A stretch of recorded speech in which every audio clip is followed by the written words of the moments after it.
Working on God of War 2018, one thing that was hard is my face was so small that it was hard for them to get every dot on my face. The second time around during Ragnarok, it was easier, so I guess the character does look like me a little bit more now. Hi, my name is Sunny Soljic, and this is how I became Atreus in God of War.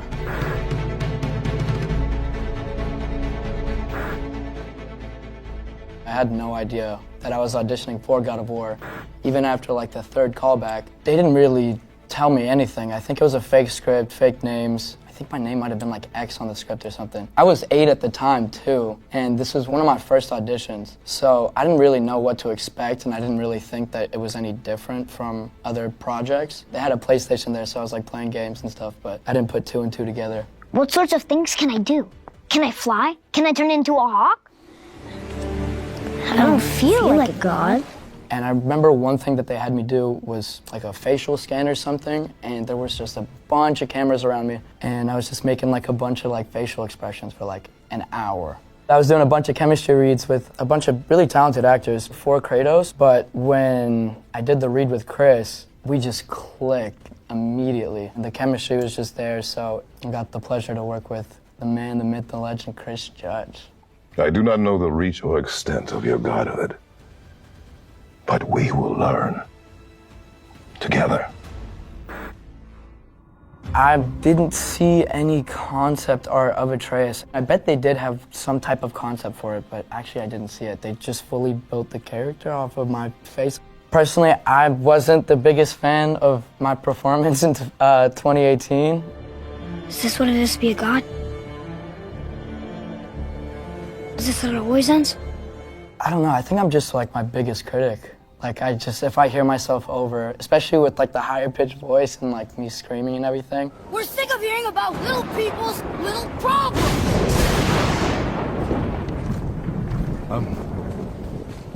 All right.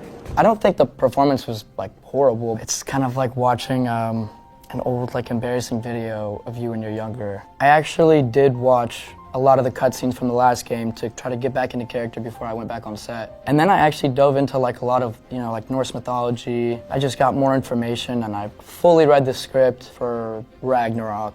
The last one I read some portions of the full script, but I didn't even understand what I was doing the last one. But going into Ragnarok, it was just a whole different story. I had a lot more dialogue and just a lot more action scenes and everything, and dude, it's so cool being able to play yourself as a character in a video game. And I was just so excited. And I knew that I had a bigger part in Ragnarok this time, so I was like, I cannot mess this up. There was this one time, I think it was the first day, where we did a rehearsal. I didn't remember the lines the night before.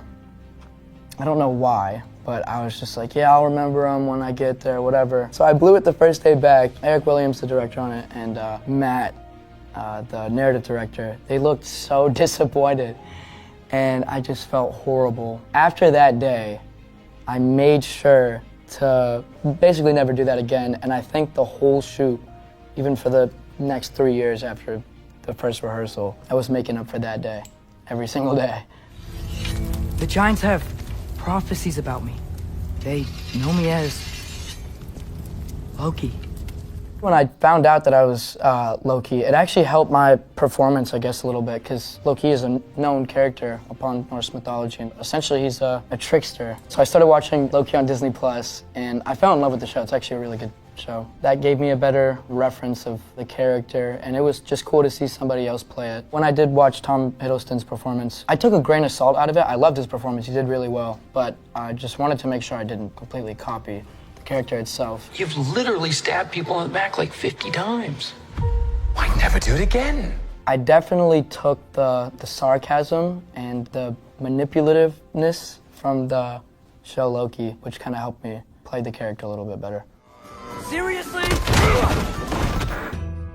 A regular day on set is I'd get there around 9 o'clock, and then I would do school for about 3 hours and get a nice little lunch break. I think I would do dots on my face for about like 30 minutes, and then I would put on the mocap suit. And we would do about maybe like 1 to 2 rehearsals, depending on how intense the scene is, I guess, and how many people it involves. We would get on set, step in the volume, do the scene. Sometimes it would take, I don't know, 12 takes, sometimes it would be even one. Forget. Nah, there's never one take. The space where we do the mocap shoots, it's just a big volume of space. There's a big carpet. I don't even know how big it is. I think maybe like 100 feet long, wide. Essentially, you just have to use your imagination, and they'll use other boxes and inanimate objects, and they'll put little dots on it.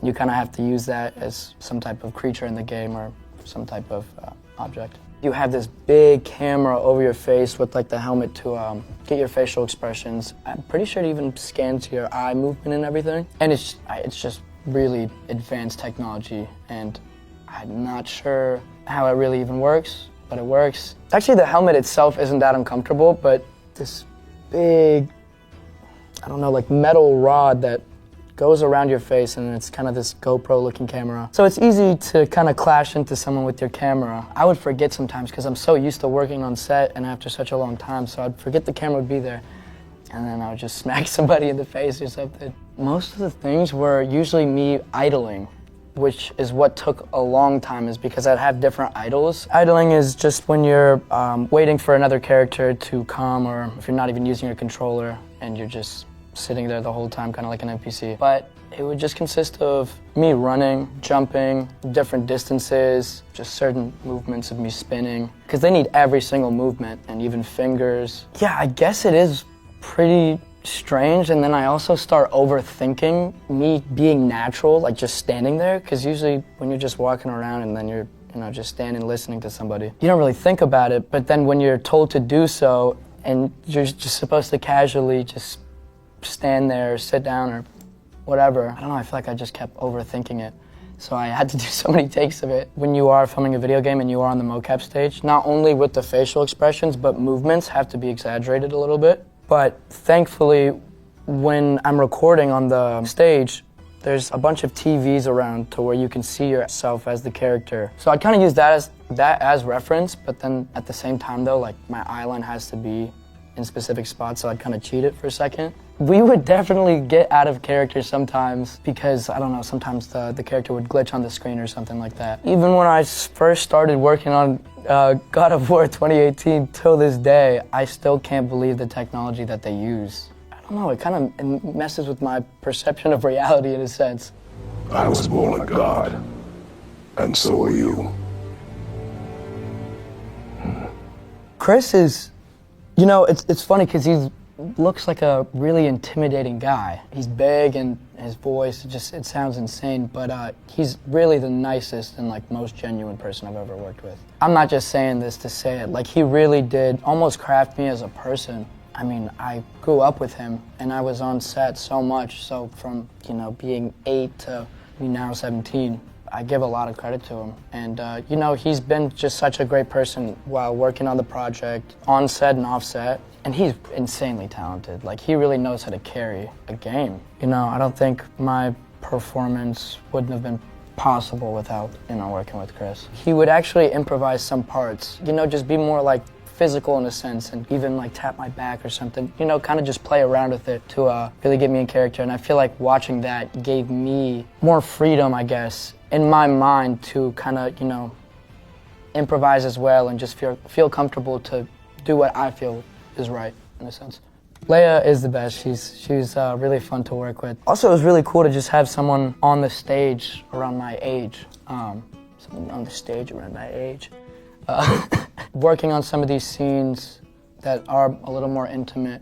In the beginning, I thought, I felt a little bit nervous, but working with her, she just made it feel really comfortable, and she's super mellow and just fun to hang out with. We also had great chemistry too. I did a bunch of chemistry reads, and when I met Leia, it just, same thing with Chris, we clicked. And I think that the cast kind of sensed that as well. Some scenes where we're laying down and we're facing one another, and the cameras kept clashing actually, so we had to keep retaking because honestly, you can get away with it if the cameras do clash and you go on with the scene, but I kept laughing. Filming the death of Fenrir, it was just a whole emotional journey for me. And actually, I think before I filmed that scene, one of my dogs passed away like a few months prior. It's a really painful process to go through, losing a pet you love. What I do on the day, actually for like very heavy and like emotional scenes, I actually go in the trailer and lock myself in there, and then I start playing sad music, and then I read the lines to it. I'm trying to remember what song I played. It was like some song by Shiloh Dynasty or something. Yeah, I would just listen to sad music before, and then not talk to anybody. And then I remember my mom trying to walk into the room, to the trailer. I didn't even open the door for her. I was just like in the zone. This scene was very special to me and important, and I wanted to, you know, make the best of it. You're a good boy. A brave boy. Fast and strong.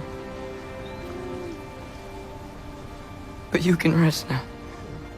Even me, you know, using a cardboard box as Fenrir, I fully was just in the zone, and I really did imagine, you know, Fenrir laying right there. I think towards the end of the scene, I just lost it and I started bawling out crying. I was actually thinking about, I have a little French bulldog. I just imagined him, and I didn't want to, but that's what really, you know, brought the emotion out. But I just imagined him, you know, laying dead in my arms. Once I could really visualize this moment, I just broke. After I finished the scene, I went back home and I showed my dog some love after. I felt so horrible. Consistency was definitely something that we struggled with a little bit just because of my voice dropping and me kind of growing, and we had to re-record basically the whole game. But I got a second chance to improve my performance, which I actually was super happy about.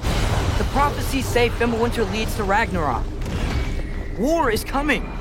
It's all just voiceover. Sometimes if it's a really like intense scene where I have to do a bunch of like specific breaths, like the bar fight, I had to, every single movement, I had to do every breath for it. So I had to re-record even just the movements and breaths.